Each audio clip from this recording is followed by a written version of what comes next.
Detroit city government is a service institution that recognizes its subordination to the people of Detroit.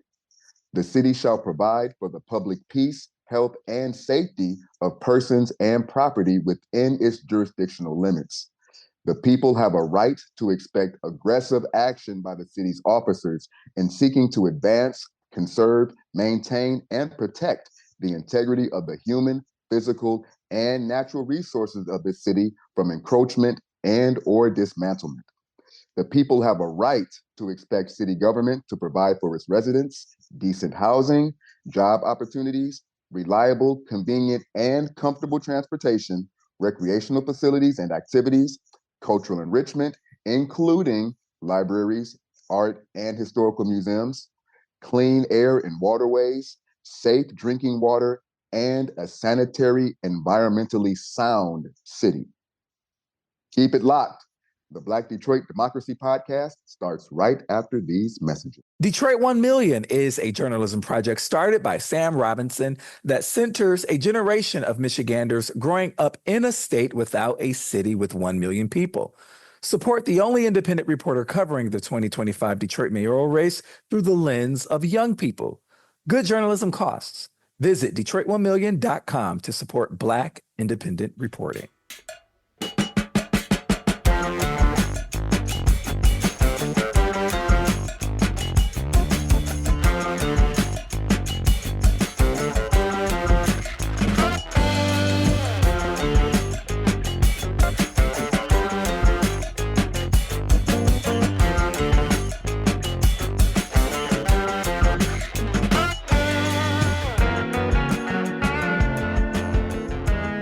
Wake up, Detroit. Welcome to the Black Detroit Democracy Podcast. Every week, we open this podcast with a reading of the preamble to the Detroit City Charter, read by the one and only Bryce Detroit. The City Charter is our Constitution, which defines our rights and the way government should work.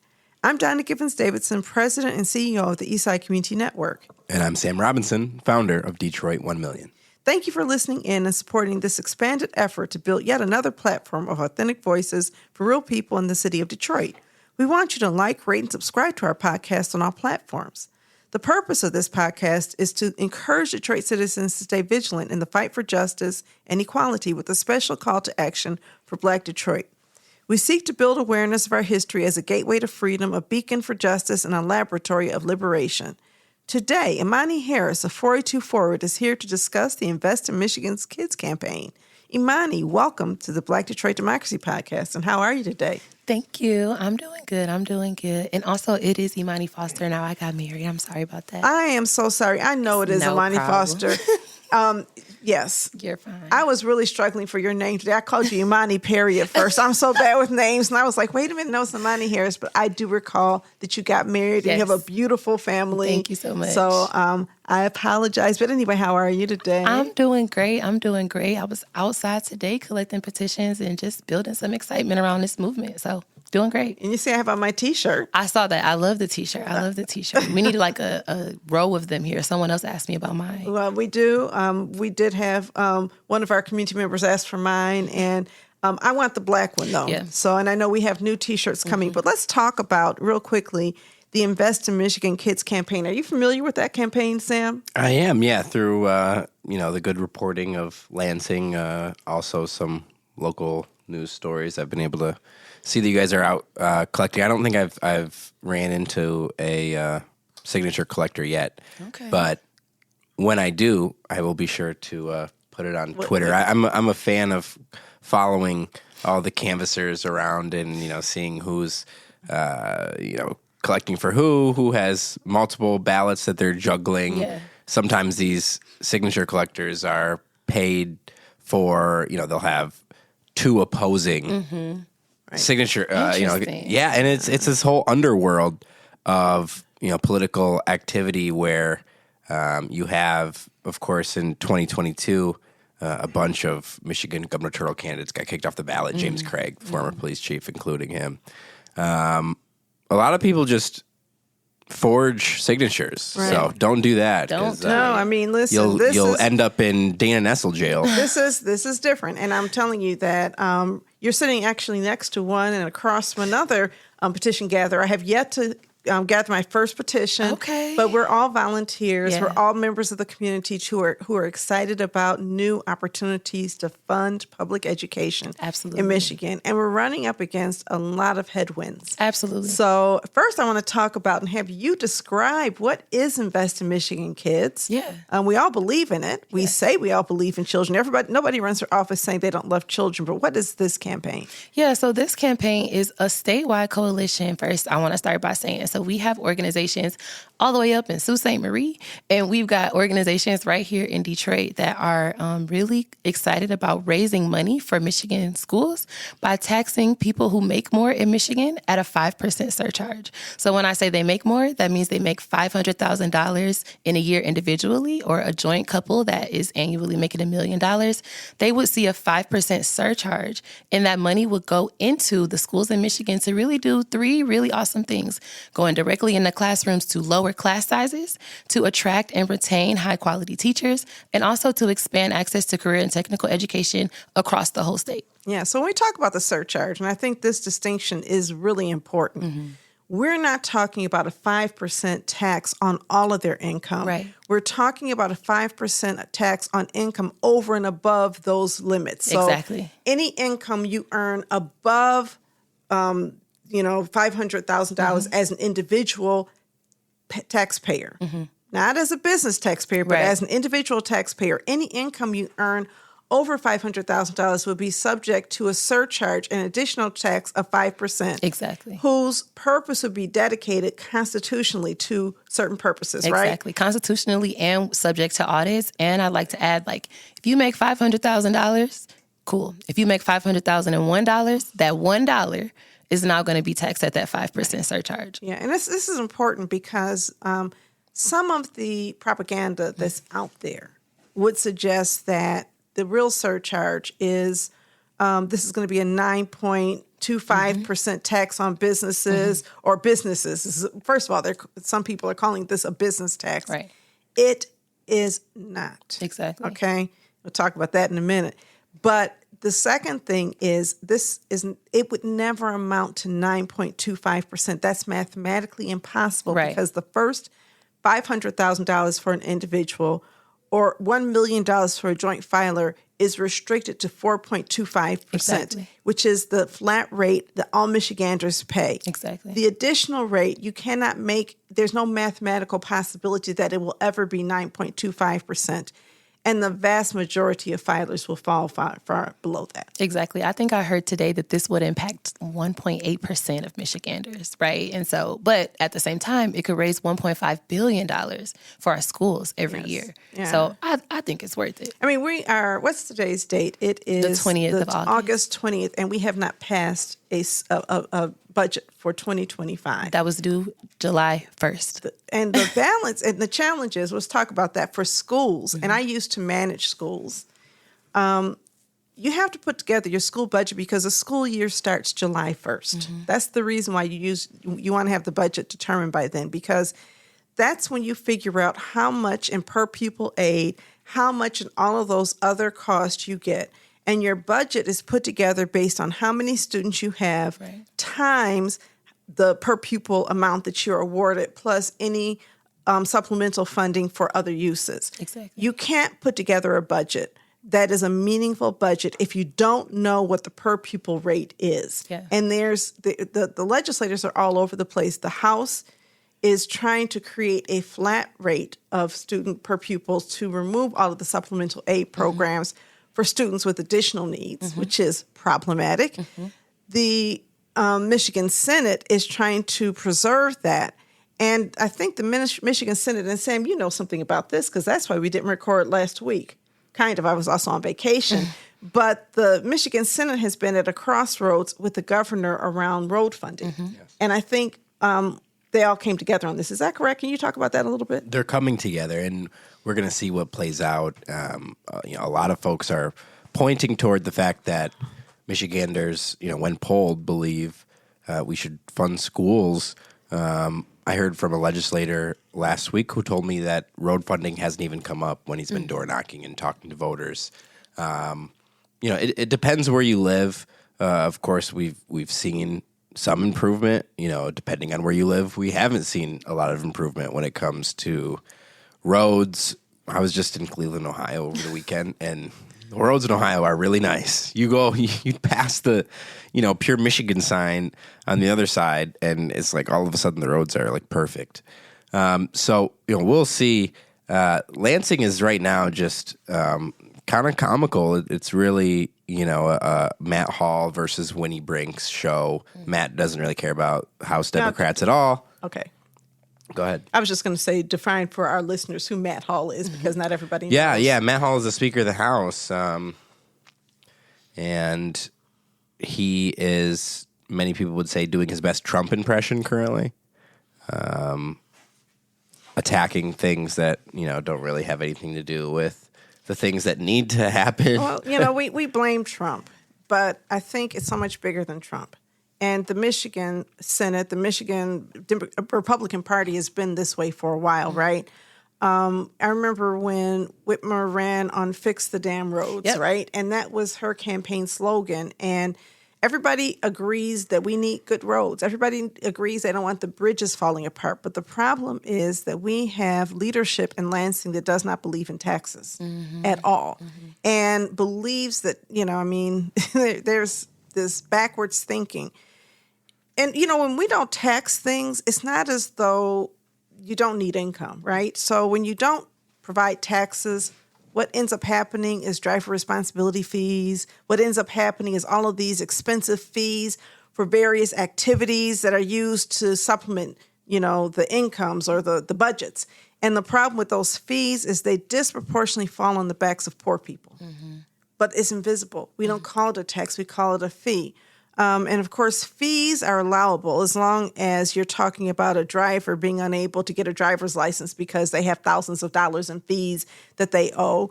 But surcharges are not allowable because somehow we have to protect the business class in our state and people with higher incomes from having to bear their responsibility. So I think that this is a long-standing issue. And Trump has just made it all worse. I mean, you see on the other side a ballot proposal to rescind completely property taxes. Yeah. That's, I think correct me if I'm wrong, you might know because you've been perhaps in those state board of canvassers meetings. I have not in 2 years. But I think that ballot proposal got through, didn't have any contention around its language. I think you guys are, Get me up to date on what the current status of that petition summary language is. Yeah, sure. So we have been before the Board of Canvassers probably more than most. Definitely some people have had easier experiences. June 27th, our 100-word summary was approved by the Board of Canvassers. A few weeks later, that approval was rescinded for some technical reasons, which we know are backhand deals that are being made, right, between Michigan Chamber. The Heritage Foundation was in the room. We had really some heavy hitters of people who are scared to see this happen because it will impact them. And so approval was rescinded, and it was rescinded due to apparently the Board of Canvassers not letting someone speak. That was from the opposition, although the meeting had gone on 5 or 6 hours. And so they kind of were like, we're cutting off this last person, we're moving forward. They approved it, approval rescinded. We go back to the Board of Canvassers on July 31st, and it's full of SBA, Michigan Chamber, Detroit Chamber, Heritage Foundation. Everything goes back up. People, who voted yes last time now have all these questions and contention and confusion around this being a tax on small businesses, which again, it's not. It was not confusion. It was deliberate misinformation. Yes. And I think it's important to talk about the role of deliberate misinformation on democracy. Yeah. The kinds of things that were said that were never tested were things like the majority of people in Michigan who earn these amounts of monies are small business owners. That is absolutely not true. The majority of people in Michigan who earn that amount of money are earning that money not even from an employment, but investment income. Investment income is the number one producer of that. Number two, you have professionals who are employed, and you also have small business owners. The average income for a small business is about $212,000. Yes, ma'am. Placing those small business owners well below those income limits. Yes, ma'am. Now, some small business owners, myself included, I've done this, have included business income in their taxes. You do it for one reason. Because you don't want to be an LLC. Because you wanted to get a write-off. You can be an LLC, but when you file on your individual taxes and you put your business income, you can write off all of your losses, okay? So even if you had $1 million in income, by the time you write off all those losses, it's showing up as less. Yes. That's not being accurately presented. But if you look at the data will just dispute that. So to suggest that this is a tax on small business owners, it really is more of a tax on investment income over a certain amount than it is over. And remember, there was a capital gains tax at one time that was rescinded because, of course, investment income is supposed to remain sacrosanct. Right. While the income of poor folks who have violate some type of driving, whatever, you have driver's responsibility and all these other fees. And this is what, our friend Bernadetta Tuahene refers to as predatory government. Predatory government refuses to tax people who can pay at a reasonable level and then pushes it in as fees. Another example of that is vehicle seizures, property seizures, when you have police departments that are seizing vehicles parked near a crack house. They're not just doing that because they care about crack. They're doing that because those seizures generate income from them. And you don't even need, I think Michigan may have changed the law, but at one point you did not need probable cause to take somebody's vehicle or to take somebody's property. All you had to do was state that there was a suspicion that they were engaged in a crime and they lost their property. And that's a mechanism for financing government when you cut taxes to the bone. So the significance of this is to generate a reliable source of income for schools so that we don't have to depend on these predatory purposes, right? Exactly. And I think even the president of the Board of Canvassers, she said, well, I just want to be clear. When y'all were here in June, this room was not nearly as full. When y'all were here in June, no one was talking about small businesses. But the Michigan Chamber sent out specific communication to all of their members, asking them to talk about how this would harm small businesses, right? They sent out emails asking folks to show up to Lansing at this Board of Canvassers meeting. And so, perfect word, deliberate, Donna, and we said it at the same time.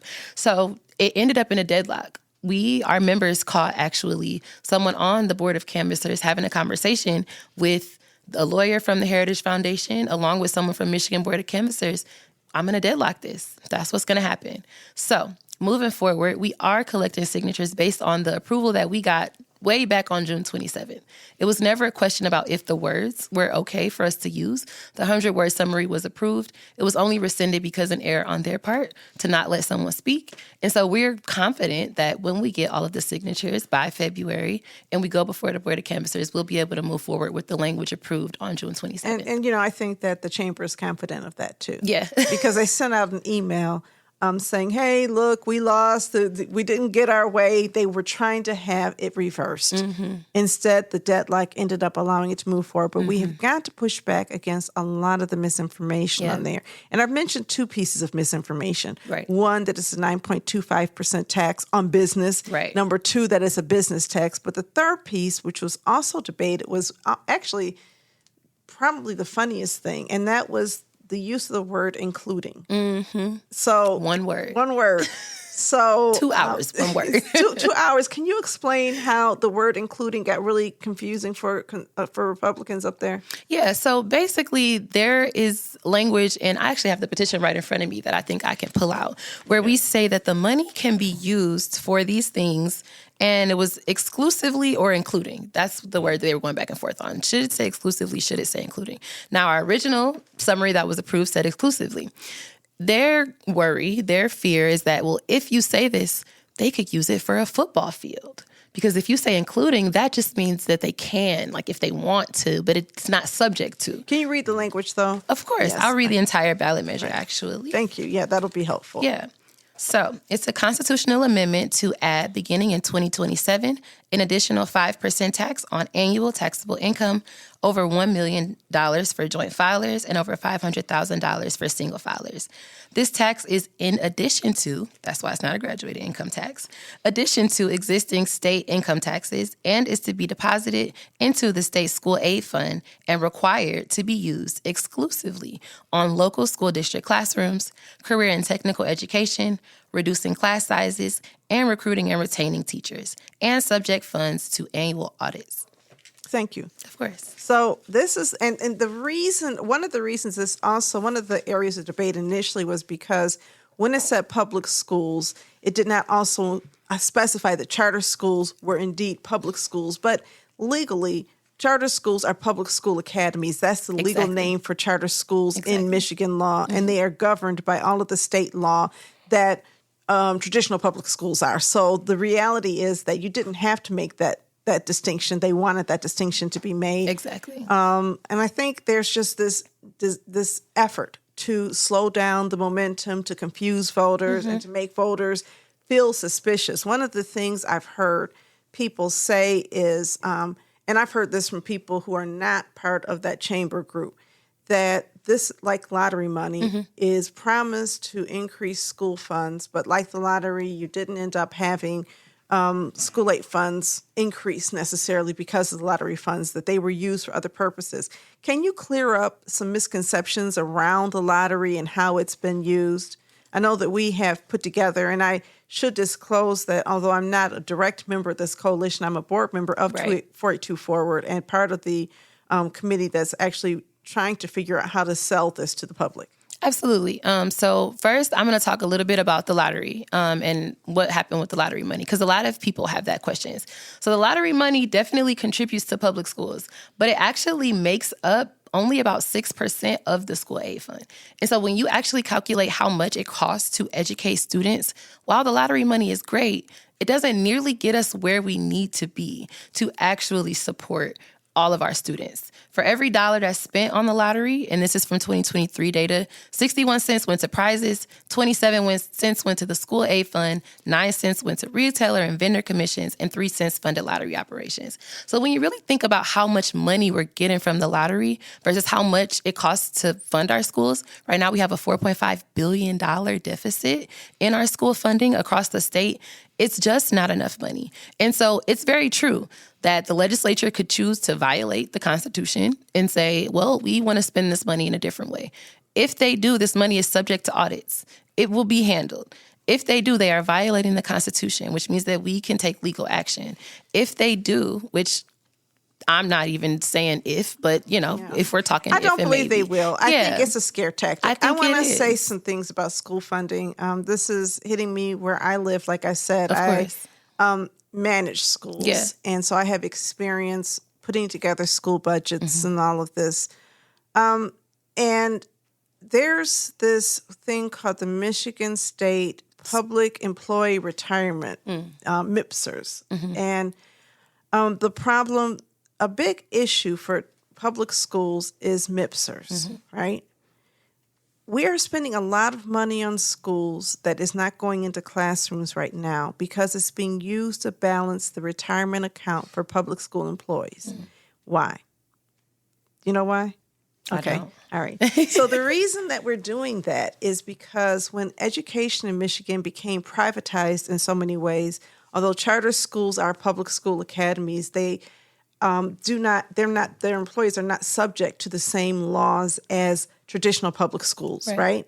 And so when we privatize cafeteria services, when we privatize transportation, and when we privatize school operations as charter schools, the employees for all of those private entities are not public employees, and therefore they are not subject to MIPSer pension requirements, right?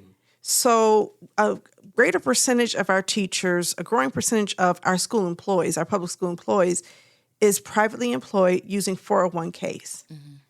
That means that retirees are still drawing on a system that fewer people are contributing to. MIPSers would go bankrupt if the state did not supplement MIPSers. So one of the issues around so-called school choice and school privatization is that it has it's messed up that system. We're spending a lot of money on kids that never reaches kids, and we haven't figured out how to replace it. In Detroit, we're spending money retiring debt that was incurred by state takeovers of our public education system. Yes. Our millage dollars are not going to support our kids right now because our millage dollars are going to Detroit Public Schools, which still exist legally. And what it does right now is it collects taxes to pay off all of that debt incurred by state action, predatory state action at that, that, extracted all this money for private purposes, for all of these, emergency managers and no-bid contractors that came out, the just excessive spending on a new school center building that Fartman made all of that money or from. EAA schools. Or the EAA schools. All of this wealth extraction happened from our schools and destabilized, bankrupted our education, not because of the actions of Detroiters or the people that we selected, but by people the state selected. So the Skillman Foundation pulled together circa 2012 to 2013, 2014, the Coalition for Detroit Public School Children, where there was a bipartisan investigation of the impact of all of that. Wow. The result of that was legislation that separated the operations of schools from Detroit Public Schools, removed the operations of schools from that debt. And so we're getting paid out of a school aid fund that, it's coming from the state, it's coming from other sources, not our millage dollars, until we retire Detroit Public School debt.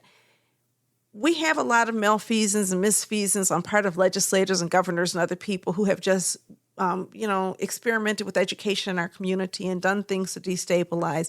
But ultimately, that means less money in the classroom. Yeah. So what you'll hear from some people is we're spending more money on education than ever, but a lot of it's going to MIPSers.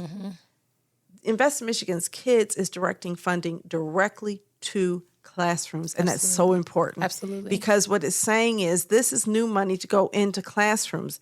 That does not mean that the people who run our state are not going to decide to shortchange schools in some other way, but it's providing a stable source in addition to the lottery and millages to support public education. Yeah. And I want to add, all of the organizations that are a part of Invest in My Kids are also a part of advocating for schools on a yearly basis. And so every year we have to go to the state who decides how they want to allocate funds and fight and demand that they give schools that need more, that they give cities that need more. I think that this will be no different. We will still have to go to the state every year and say, now that we have raised this money, this is how we need it to be spent. It's no different than we always have to fight for a school budget, except that we're trying to put more money into the pot that we can be fighting for. Yeah, and if you look at Michigan in comparison to high-achieving school states, we're spending less money per student than even some states that we consider to be slow backwater southern states, right? We are 49th out of 50 in improving school funding in Michigan, 49th out of 50 states. And we are also something like 42 out of 50 in educational quality. And, being of a certain age, there was a time when Michigan led the nation in public school quality. Before the first school takeover in Detroit students were average in academic outcomes, not at the bottom of the state, average in academic outcomes. Since all of these supposed reforms, academic performance has actually fallen, not increased. And I think that that's an important data point that gets missed in a lot of these conversations, that people who are trying to fix or saying they're trying to fix things are making them worse. We don't have time to talk about the Education Achievement Authority other than to say that it was educational malpractice. And all of this educational malpractice, there are people who want to find teachers. There are people who want to find principals. I think one of the gubernatorial candidates has said he wants principals. Mike Duggan wants to hold principals accountable. I saw that. Which is great because we already don't have enough principals, right? There's not enough people who are able to lead schools in our state, and there's so much turnover. And so we have a governor who wants to add to that chaos, which is a candidate who wants to add to that chaos. But whenever they make those mistakes, there's no consequence to the people in power who make mistakes. Right. The impact kids. And in my family, there's 2 EAA so-called graduates who don't have transcripts, who don't have many things that you just take for granted coming out of high school. Yes. And the people who provided them with the education without transcripts, no, there's no consequence. They got paid a whole lot of money.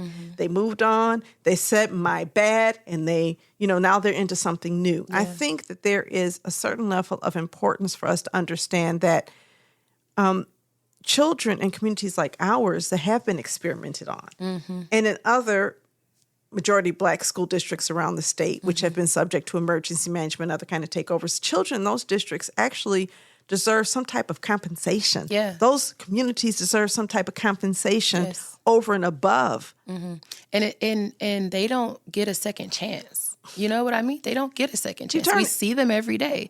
And I think that's also why this campaign speaks so easily in Detroit. I think in other cities in Michigan, people are like, oh, it doesn't work when we say tax the rich. People can't get down with that. In Detroit, people can get down with that because they're like, yeah, those are the people that have harmed my community. I talk to people all the time, and when I tell them that at the time they were in school, the school district was under emergency management, they don't even know what that means. Right. They don't know that while they were going to school, we went from one emergency manager to another emergency manager. They don't know that the reason that they don't have transcripts is because they were experimented on. So many kids in a system. I remember I was in high school from 2014 to 2018. We got our elected school board in 2018. And I remember being in the room and the joy and the victory in the room, and I'm like, I don't really get it. Like, what is the difference? But now that I've experienced what it's like to have a local school board, what it's like to be able to attend DPSCD school board meetings and see them hire a superintendent and see him really start to transform the schools, I'm like, oh, there's a major difference from this state getting to play in our faces versus actually this being a locally run district and a locally run city for real. And I think when people see that that's what we have now, we have this opportunity to kind of snatch back. I wouldn't say that this ballot measure is reparations, but I would say that a lot of people in Detroit are like, finally, something I can do. Well, reparations is repairing harm. Exactly. And so it is a repairing of some harm done by systems that benefited some people because also the reason that we're starved for resources is all of the tax cuts to the rich, all of the tax cuts to the business that took place under Rick Snyder and have taken place even under John Engler, the succession of tax cuts which have starved our systems, institutions of resources, whether it's the roads and institution or whether it is, roads and bridges or childcare monitoring or public health. All of our institutions get starved of resources when we have government funding cuts. And we're seeing it at a national level right now. But it's been going on through most of my adulthood. Really, It started in the 1980s under Ronald Reagan, and it's been continuing since, this diminution of government and the governmental role. And now we're running into a concern where we cannot adequately fund schools and roads, and we're trying to figure out which one matters. Right. Yeah, I mean, it's interesting. I would love to hear what you've been hearing out in the street, talking to the public, collecting signatures. Yeah, I mean, honestly, truly, a lot of times I don't even get to make it through my spiel before they're like, yeah, give me the clipboard. I'm like, hey, do you have time to talk about schools? This is where the money would come from. Oh, yeah, hand me that clipboard. Sometimes we hear, excuse my French, hell yeah, tax the rich. People are like down with, sometimes they see my shirt, which says fund schools, tax the rich, protect democracy, and they want to sign just based off my shirt. I think a lot of the questions that we get really are under this narrative that we have been harmed by a system so much that people are like, how do we know that this money will come to Detroit, right? A lot of people want to make sure that we will see this money. And I think that's accurate because, the state has done us dirty before. But in Detroit, and even I've been to now Ferndale and I've been to Southfield collecting signatures. And overwhelmingly, I've gotten a lot of support. Definitely, we were at the Ribs and Soul Fest. That was our first day collecting signatures. And it was so much fun being out there because there were people, from Flint, there were people from all these places that also can align with Detroit in a lot of ways because their school districts and a lot of their resources have also been starved. And it's kind of like that finally moment, like I said. Being at the Ribs and Soul Fest, collecting signatures from all those different jurisdictions, that creates a problem, right? Because I learned, I had to go through training like everybody else to be a petition gatherer, where some of these problems come in. How did you manage collecting signatures from people from different counties? Yeah. So we always have folks go out with like 5 to 10 sheets because you want to make sure you have a sheet for every county. It's really a lot. We had about 10 volunteers out at a time. So we had a table. People could walk up and sign at the table, but we also had the volunteers just out in the crowd talking to people while they're in line, while they're sitting around, while they're eating. And it starts with a conversation. You want to make sure that you know what county they're in and that they are registered to vote in that county. Because we know Detroiters, we move here, we move there. I don't know where I'm registered to vote. That's kind of a problem that we've been running into. Also, people who just aren't registered to vote, which was really means for some good conversation. Because I'm like, well, wouldn't you want to vote on this next year? You have this opportunity. So definitely a good opportunity to talk to people about that. Also, people be a little lit at Ribs and Soul Fest. And so you want to monitor, like, let me watch what you're writing to make sure that you're not signing where you printing where you sign, putting your birthday where today's date is, those kinds of things. Yeah. How many signatures did you all get? Do you have an estimate? You know what? At Ribs and Soul Fest, we got about 500 signatures just in that weekend. I think we were out there all 3 days. We got about 500 signatures. That's awesome. How many signatures do we need? We need 700,000 signatures across the state. Yeah. That number does include like a margin of error because we really need 460,000, but sometimes people sign twice. Sometimes they're not registered to vote. Sometimes we can't use their signature. So that 700,000 number also accounts for just any mistakes that people make. And when do we need to complete this? So we have 180 days, which means we have until about February because we started in August. And then we'll go before the Board of Canvassers and hopefully we get a bunch of votes yes by the time it's November next year. Well, when you have 700 plus thousand signatures, the will of voters, and if the Board of Canvassers does not rule in our favor, what's the appeals process? If the Board of Canvassers does not rule in our favor, we go to the Michigan Supreme Court. We're very confident in the Board of Canvassers ruling in our favor, but if not, the Supreme Court definitely will. This is something that the abortion ballot measure saw when they were first working. They had to go forward with the submission, with an approval they already got, and then go to the Supreme Court. But the Supreme Court literally looked at the recording. Yes, y'all did get approval of the exact 100 words. It was a technicality. Since the summary was originally approved, and that is what you canvassed with, you guys are good. Okay. So we went back to the original language. Yes. Because we couldn't get them to adopt modified language, which was modified to try to appease these same individuals who were, going against us. And so now we're going forward with language that they objected to. Exactly. Not because we refused to sign.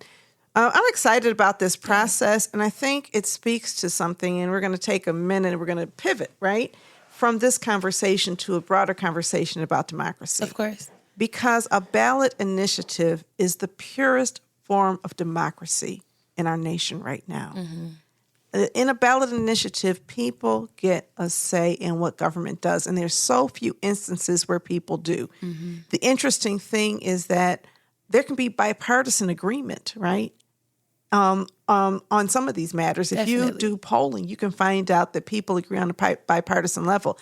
That's why an abortion measure can move forward with such strong support at the state level, or the Voters Not Politicians initiative, the voting, what was that? I should know this because I'm on the board of that organization also, but that initiative. The Rank My Vote. That went forward. The petition that expanded voters' rights, or the days in which people can vote and easy registration. Those things all I think that was got Prop 2. Prop 2, yeah. Thank you. Yeah. Remember the content, but not the names of some things. I don't remember the name of it either. Like that, Right. the actual name of it. I know it was Proposal 2 on the ballot, but they did have a name. Sorry. But when you look at people, when you look at Michigan citizens, I think that there is a belief in fairness that doesn't always roll up into partisan politics when we vote for people. So I'm excited about using more direct democracy. Yeah, I totally agree. I think one thing that we've been out there, because sometimes people have a little bit of sympathy for rich people here and there. And how I challenge people is, well, you signing this isn't you voting yes. This is you saying that the people of Michigan should get the opportunity to vote on this. And if you want to vote no in November or if you want to learn more about it.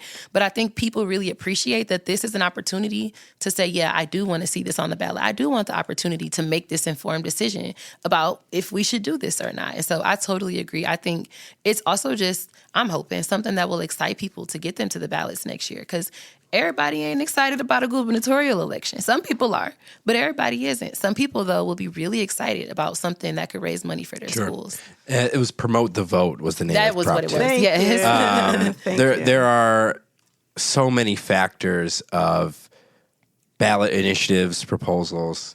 When you are a member of the public signing them, be sure to know that not invest in my kids, but ballot canvassers are able to legally lie to you, and I've watched it in real life. Oh, yeah. You remember Let My Kids Learn? It was a voucher scheme that was supported by DeVos. Yes. Do you remember Secure My Vote? Yes. It was a voter protection effort backed by Republican voter fraud believers.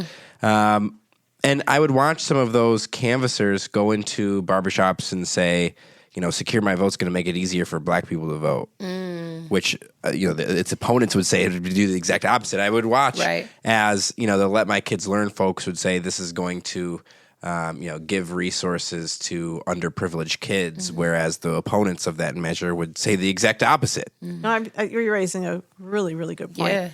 Because when I look at, threats to democracy, one of them is distortion of truth. It's the absolute number of lies that are out there about things, and the way that people who are trying to take away liberty are able to frame their oppression is problematic. We have a responsibility to educate voters.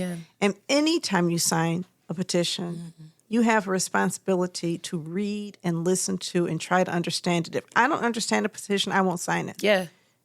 I'm not going to read, and actually, in the training I went through, we're supposed to make sure that we are giving people that information, not just letting them see our T-shirts, but also making sure people understand that they're giving informed consent to what they're being asked to sign. But you're right, there are always going to be cynical people who are using this mechanism to take away people's rights. I think, too, that's why we're so excited and hopeful about having volunteers, because I think a lot of that, too, is like when you're getting paid to do something, you're like, I'm just trying to get as many signatures as I'm supposed to get today that I'm getting paid for.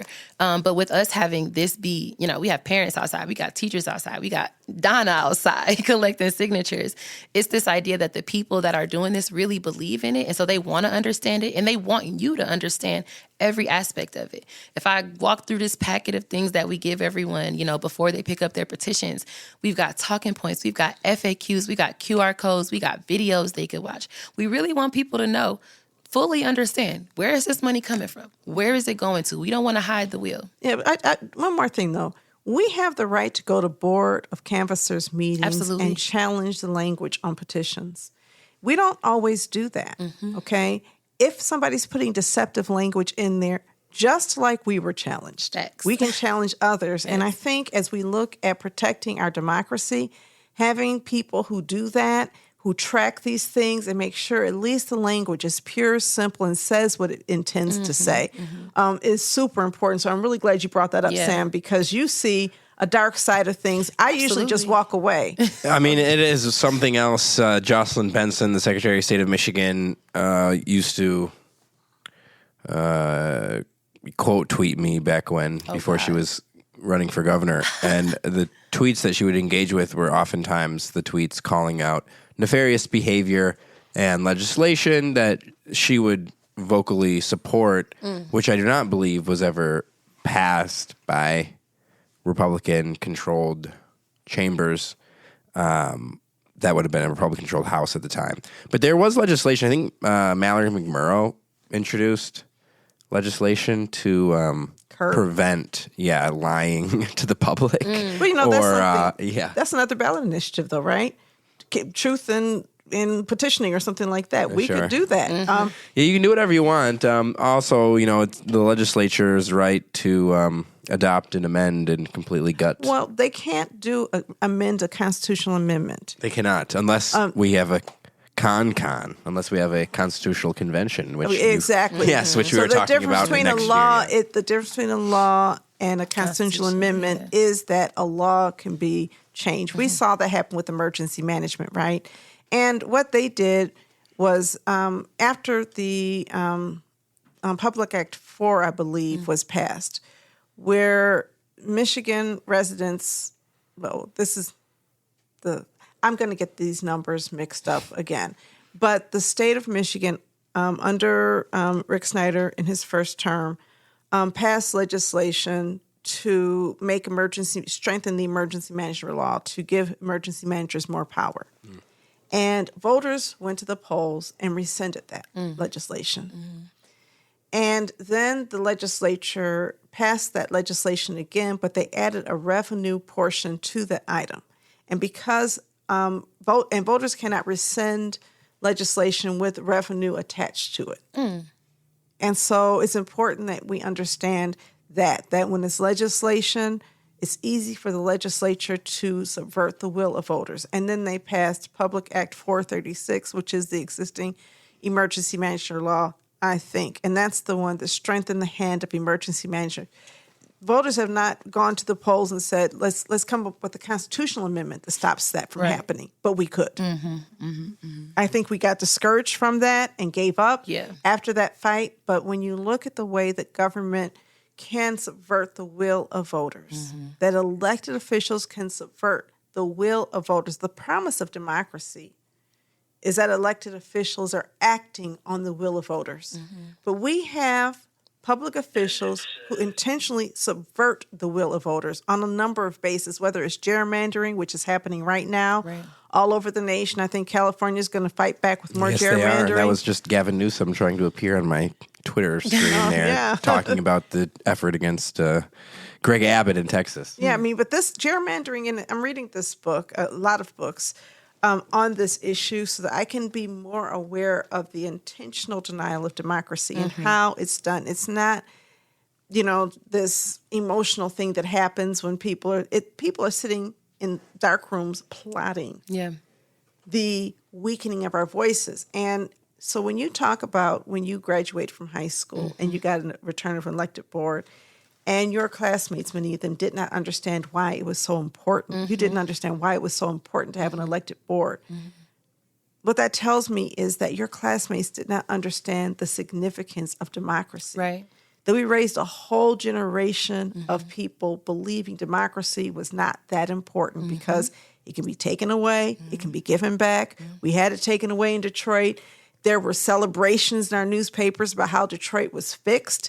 And then it's given back, and but you never forget that was taken away. Yeah, the threat never goes away. In fact, when the Charter Revision Commission came to pass this last charter revision, what year was that? 2022? I think something like that. Something like that. The pandemic has thrown off my timing too, right? It's like happened sometime around that. But the Charter Revision Commission came together and made recommendations. I don't know if you remember this, but the feedback that people got and the reason that a lot of people didn't support it was because of the fact that they were told that we might get emergency management back if people voted for this because it violates state law and you might have emergency management come back. There was a time when I was young where people were not afraid to defy the state. Yeah. Now there's this fear that if we defy the state will simply take away the power of voters once again. And it makes voting seem less sacrosanct than it used to. Yeah, and I think about it all the time, like, people always say, oh, we're the parents, they're not at the school board meetings, but this generation of parents, their parents couldn't go to school board meetings. Like, that was not a staple in the community, going to school board. There was no school board. And so it's also a rebuilding on the inside that I think, and I'm hoping this ballot measure can do. Like, it's about the money, but it's also about the community that we're trying to build. And this idea and this narrative that it is on all of us to fix this education system. We're not putting it on the governor. We're not putting it on the state legislature. We're not putting it on the mayor. We're putting it on the community. We are getting outside and we're saying this is what it's going to take to fix our schools. And it's everyone's duty to play a role in getting us there, whether it's getting outside collecting petitions, whether it's signing a petition, whether it's making sure that your kid is getting to school every day, whether it's being the transportation to and from school on the block. We're trying to get back to that idea of it takes a village, and we all should see every child as our own, because the city needs that. The city needs people, every person, to believe that it is our duty to invest in the children of Detroit. The city needs that. The entire state needs that. Absolutely. People all across the state are dealing with educational Absolutely. shortfalls and challenges. I want to pivot for a minute, though, because my colleague here, Sam Robinson, was one of the first one I saw to report a new endorsement this morning. And he said, listen, I'm the first, so go on and claim it, Sam. Mike Duggan endorsed Mary Sheffield this morning on Burlingame Street, and it was an interesting coronation appointment, I guess. You know, the critics of Mary Sheffield thus far have been sort of patiently waiting for this to happen. I was sort of unsure whether it would. Obviously, Duggan is in a unique position running as an independent. The first question I had to Mary, I asked her the first question in the scrum was, does this mean that you're going to be returning the favor and endorsing Duggan for governor? She said, she didn't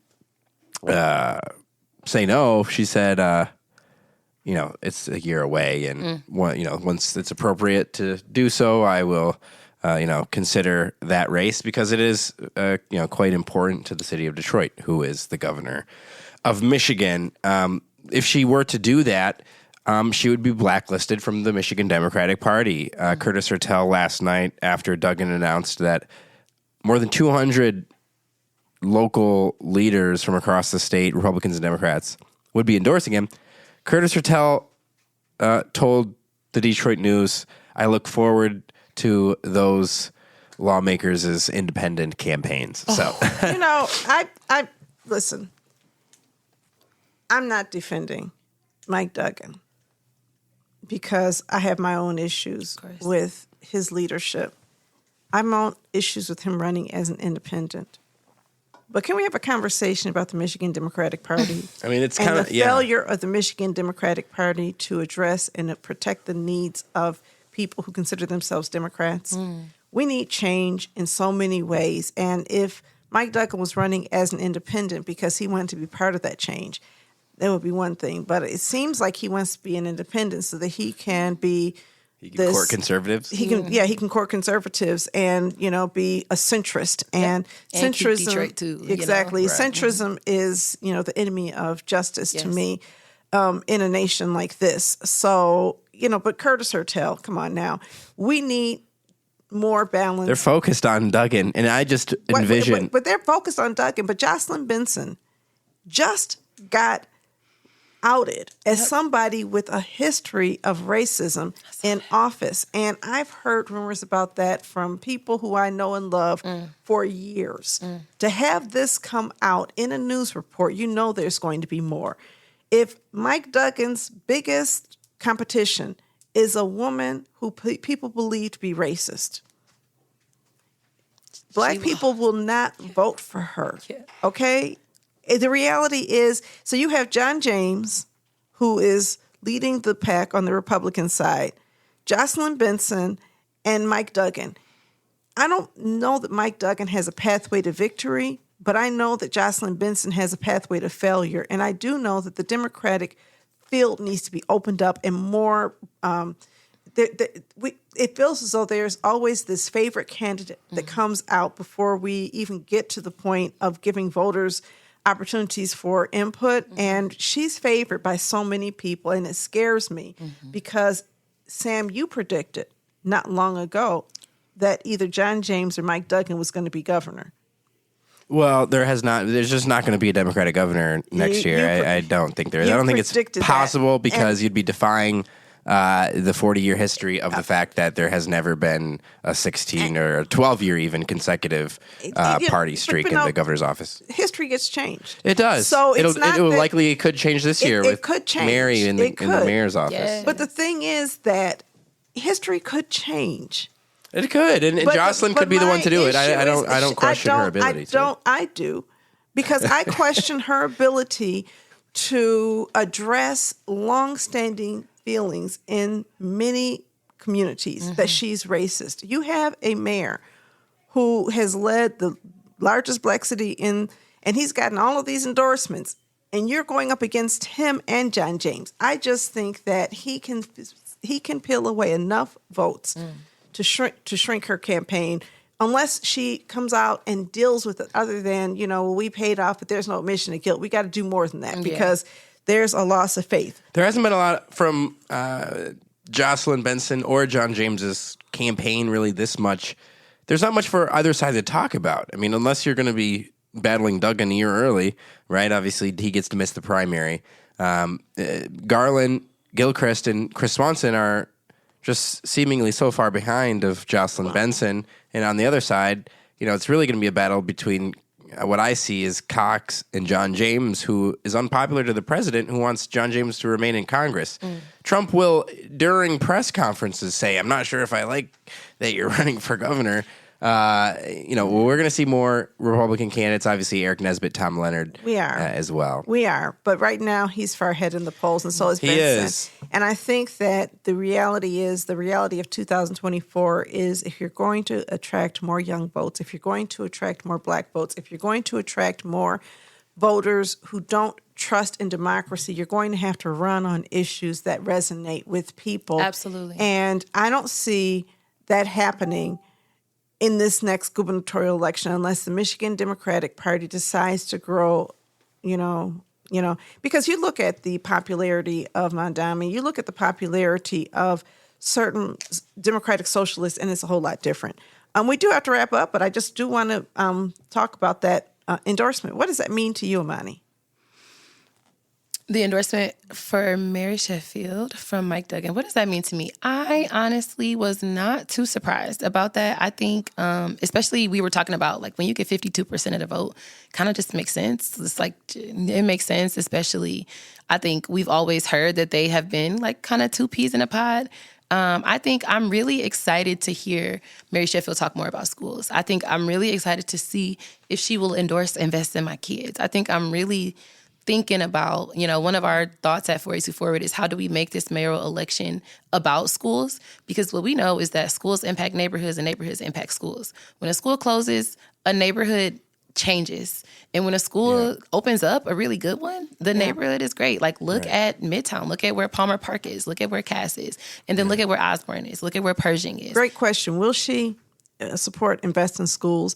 I don't think it's safe or even fair to say they're two peas in the pod. If they were two peas in the pod, he would have endorsed her out the gate. Long time ago. The reality is that Mary Sheffield is the city council president. But if you look at city council as a whole, city council as a whole has supported a lot of what Mike Duggan has supported. Mary Sheffield has been very vocally in opposition to some of what he has supported. And I've been at those tables. For example, the property tax appeals process, where she led the process against the advice of his corporation counsel. And there's other examples that we don't have time to get into now. They both acknowledged that Mary said, I'm going to do different things than Duggan. Duggan acknowledged that we have a very different style. She's going to make decisions differently than I will. Yeah, I mean, beyond style, substance, and I will say this, having a black woman I can't wait. lead the city of Detroit as a black woman who grew up in the city of Detroit and has looked for that kind of leadership, you cannot convince me that she will be as distant from the issues in the hood, the issues that are impacting people, because when you have family members here, when you grew up here, your relationship to the city is different. And so I have confidence that if she becomes mayor, she will be better than Duggan. I have confidence that if she becomes mayor, we're still going to have to be in the streets doing what we do to make sure that our interests are protected. Absolutely. All right. Absolutely. So I do have to sign off. Any last words? It's a beautiful day. Yeah. I mean, invest in my kids. Sign a petition if it comes near you. And, if you don't know where to find out, come to ECN. We will have petitions available for you to sign. Yes. We look forward to getting support from everybody who believes that voters should be able to determine what happens in our democracy. Absolutely. All right. Talk to you soon. All right.